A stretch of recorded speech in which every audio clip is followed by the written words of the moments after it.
Jeffers again here. Hi guys. Today I'll be going through the novice events, the hurdles and chases, starting off with the Supreme Novice Hurdle. This year, appreciate it. Last year's bumper runner-up, his favourite here. He's short in the betting at the moment.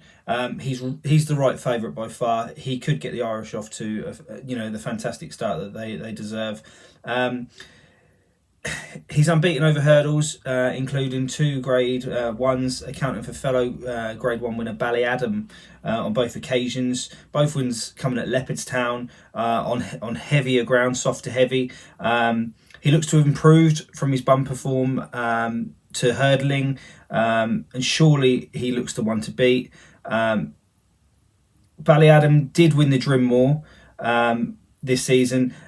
His run at Christmas was too bad to be true. I'm pretty sure Gordon's Yard weren't firing at the time. Much improved effort last time behind Appreciate It. Now switched yards also to Henry de Bromhead.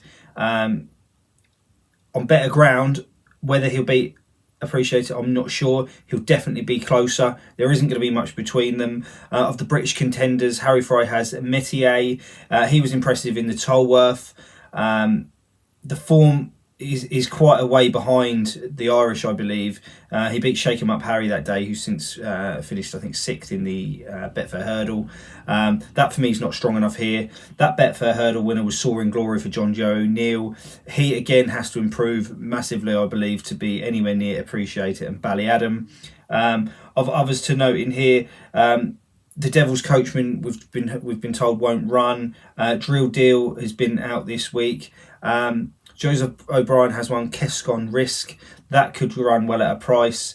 Irascible for Henry de Bromhead could also end up here. I've had a little bet on him in the county, so I'm really hoping he doesn't turn up in here, but from what I read from Henry, said he might take his chance in here. At the minute, at the prices, you're going to get value on the day, none other than Sky Bet. They're going to give you a free bet of up to £10 if you get your money back as cash if you lose. So in that, you might as well back a price for me.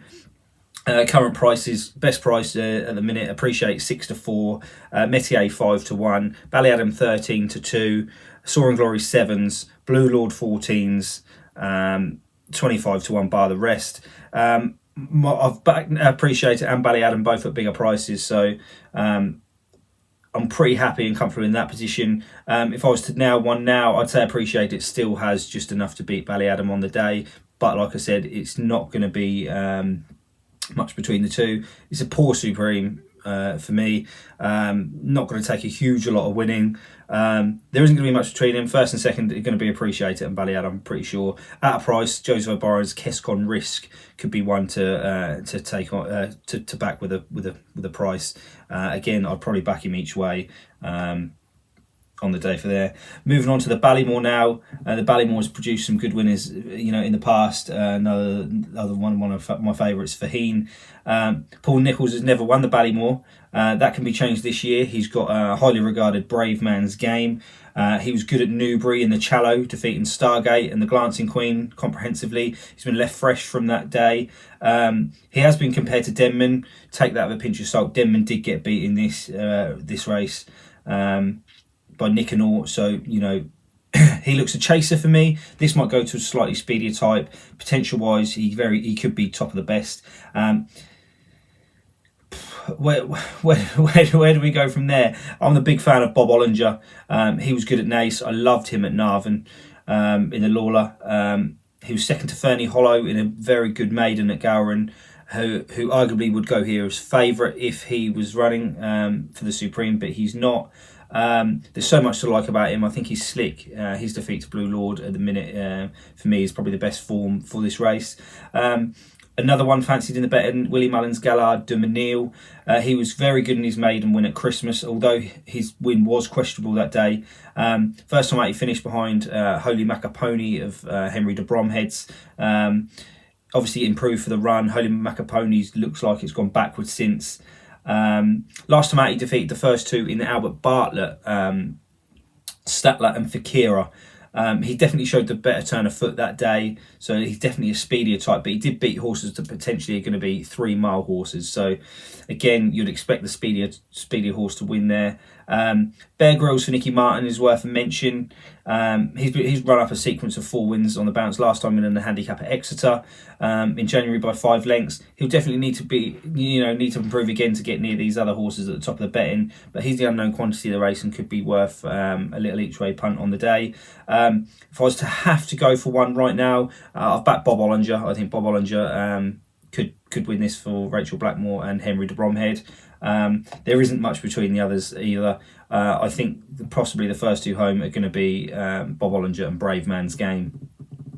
Onto the Albert Bartlett, normally the most tricky race out of the 3. It's probably the most grueling race at the festival. It's often a stepping stone for many horses that don't, even if you don't win it, it can stand you in good stead moving forward to either staying hurdles or coming out of novice company, into novice company, or going novice chasing. Last year's race was probably one of the races of the festival for me. It was absolutely outstanding. Monkfish got the better of Fury Road and latest exhibition in there. Time Hill was notable back in 4th, not much between them, but them 4 horses are very good indeed. This year's an open contest. Statler's the current favourite for Willie Mullins. He's a funny horse. I think he could be outstayed by Fakira here. He looked like he shaped like the extra distance, and the hill will suit him. He's got the right profile. Like I said, he was very eye-catching for that. Of the British runners, my fancy for the race is going to be Paul Nicholls' Barbados Bucks. He won with a double penalty last time at Southall. He won at Southall before that, but it's not easy for a horse to win with a double penalty, and he went there and looked like he stays all day, closely related to the 4-time stayers winner Big Bucks, so I'd definitely be having him on my side. Harry Cobden won this in 2018 with Crawbrick and Storm, so he knows what it takes to win this race. He's the one that I would definitely lean towards. 2 O'Leary's horses to mention here. Torregraph, whose last 2 wins have come over 2 mile 7 on soft to heavy. He might be suspect on better ground that is predicted at Cheltenham, but he might not be, so who knows. Farouk Delen, his unbeaten run was ended by Fakira in November. He went through the summer and won a few races on the bounce there. It's hard to see him reversing that form for me. Another British horse to mention is Fergal O'Brien's Ala Philippe. He destroyed a field in a grade 2 at Haydock by 14 lengths over 3 miles in soft ground, so we know he stays. He's the fly in the ointment, I think, as well. He could be much, I think getting around 10 to 1 at the minute for Ala Philippe. I'd love to see Fergal O'Brien have a winner at the festival. This is the one race I think the British runners could come out on top over the Irish. My nap in the race will be Barbados Bucks for Paul Nicholls. Next best, Ala Philippe. And of probably the Irish, I could probably see Fakira staying on all day up the hill, but I don't think he'll be good enough to actually win the race. Onto the Novice Chases. One of the most exciting races of the festival we have on our hands here is the Arkle. Currently, Shishkin leads the way. He's around 4 to 5, even money. He was last year's Supreme winner. He looked ultra classy in his chases so far, jumping slick, very speedy away. He keeps very low to his fences, which in the Arkle is always key. His 2 live contenders against him here, though, none other than Willie Mullins' horse Energamine, unbeaten over fences. He won comfortably first time out of Gowran by 18. Then he beat Captain Guinness by 8 in a novice chase. He stepped up to grade 1 level in the Irish Arkle, demolished the field with a sound piece of jumping. He occasionally went right, and I think at Cheltenham you can't really afford to do that, especially when you've got someone in the field as good as Shishkin. His jumping will be put under pressure by the pace in the race, which we all know is going to be the Skelton horse All Mankind. He was 3rd in last year's Triumph. He started over hurdles this year before, and got beat before starting his novice chasing career. He won at Warwick. He was fast from the start to finish. The pace was unbelievable. His jumping was a bit dodgy, so at Cheltenham you're not going to get away with that. He beat Hitman by 2.5 lengths. On his latest outing, he defeated Sky Pirate by 17 lengths. Sky Pirate was highly fancied for the Grand Annual. They decided to take the chance in here, and he got firmly put in his place that day. But his jumping was suspect to me. Even when cleared 2 out, he made a horrendous mistake. Cheltenham, you're going to get swallowed up by Energamine and Shishkin. This is ultimately going to be a very, very interesting race. It reminds me of the year that Footpad won. I think the first two are going to go hell for leather. All Mankind's going to be the pace angle. Energamine's going to sit in second. I can see Shishkin being in there about third or fourth. Captain Guinness has won at a price that could run well. His form behind Energamine the last two races is decent enough to earn his place here. He was brought down in the Supreme last year. Very unfortunate when Elixir Dane fell. Still going very well.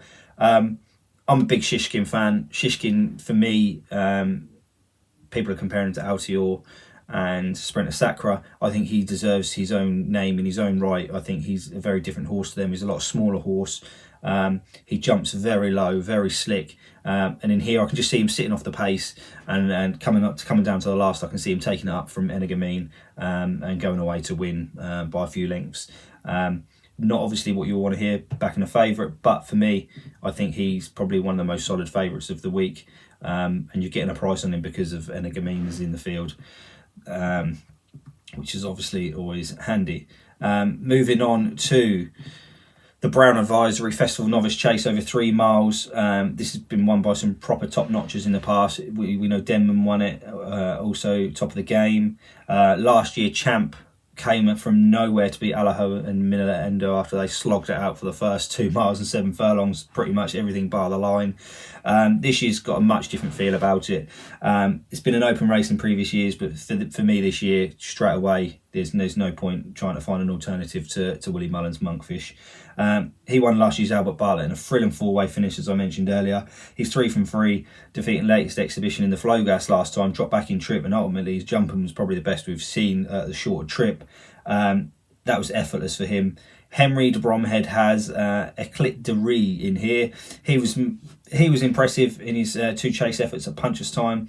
First time out, none of the runners he beat that day have won since. But the 5th, Run Wild Fred, came on, finished second in the Tayestes. He beat Escario 10 and Pencil for Leather at Nace, making all stand on strongly. An argument could be made whether he'll be suited to the National Hunt Chase over 3 miles 6. But from what I've heard, he's going to end up in here. His stamina will come to the fore for sure. Sporting John was given a great ride last time out to win and can feature in the places in here. He finished well down the field, but something was not quite right with him last year behind Envoy Allen. The one I can't have at all in the race is Colin Tizard's The Big Breakaway. Brain Power, if you're watching, my friend of mine thinks he's absolutely class, but I'm not quite sure he's a top level performer at grade 1, and I can't see him even getting anywhere near Monkfish. Monkfish is in a different league for me. Although he's a big horse, The Big Breakaway, he just doesn't jump well enough for me. He looked good at Cheltenham first time out this year, but didn't beat a lot.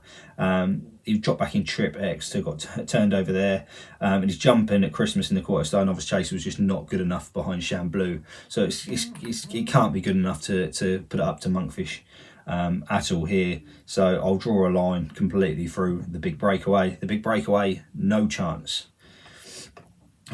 Onto the 4 miler. The 4 miler is a race, now 3 miles 6, the National Hunt Chase. Never a good race for me. The betting's a bit all over the place this year. Will Royal Pagaille turn up in here or go for the Gold Cup? Galvin has been favourite for pretty much most of the year until Royal Pagaille absolutely stormed home in the Peter Marsh at Haydock by 16 lengths. He's been winning. Royal Pagaille's been winning on soft to heavy ground. His Kempton run was soft. If it turns up like it is at the minute and it's going to be good to soft, he will be questionable for me. He's currently 13-8 favourite. Galvin's around 4-1. I'd like to take both of them on. The one I was interested in was Secret Reprieve, the Welsh Grand National hero. He won twice at Chepstow, including the Welsh Grand National. I think he's going to bypass this race, and I think he's going to go head straight to the Grand National. He was my anti-post pick for this Secret Reprieve. But with him not turning up, I haven't got a big feeling on this race. To be honest, I'll probably wait till the day. One I probably will back is Longhouse Poet. I think the stamina test will suit him on the day, but not a big feel. He's about 8-1 best price at the minute. So sorry, not much of a big fancy in there. Onto the Marsh, which is 2 miles 4. Again, it's very hard to oppose the favourite here, Envoy Allen, even though he's changed stables to Henry de Bromhead lately.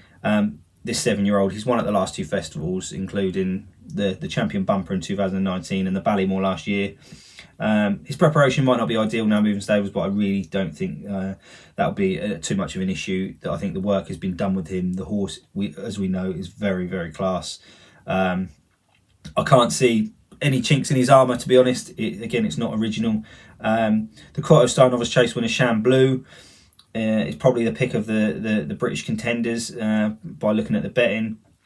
Despite defeating the Silly Isles last time out, having progressed markedly from hurdles, his jumping looks very, very good, but I don't think he's on the same planet as Envoy Allen, but what horses are. Last year's third in the Supreme Chantry House. He's 2 from 3 over fences. His sole defeat came at Cheltenham in December when clearly short of his best. He'll be one that I'll probably back without a favourite, without Envoy Allen.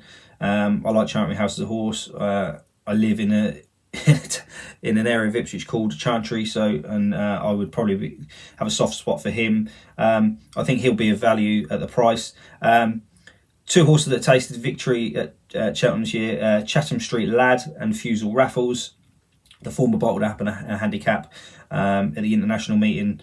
The latter took his record over fences 3 from 4 on the same card, having pulled up at Cheltenham's previous start. At the minute, again, not original. Envoy Allen will be the napping here, and in the betting without Envoy Allen, I'll be all over Chantry House. So that's gone through the novice hurdles and chases.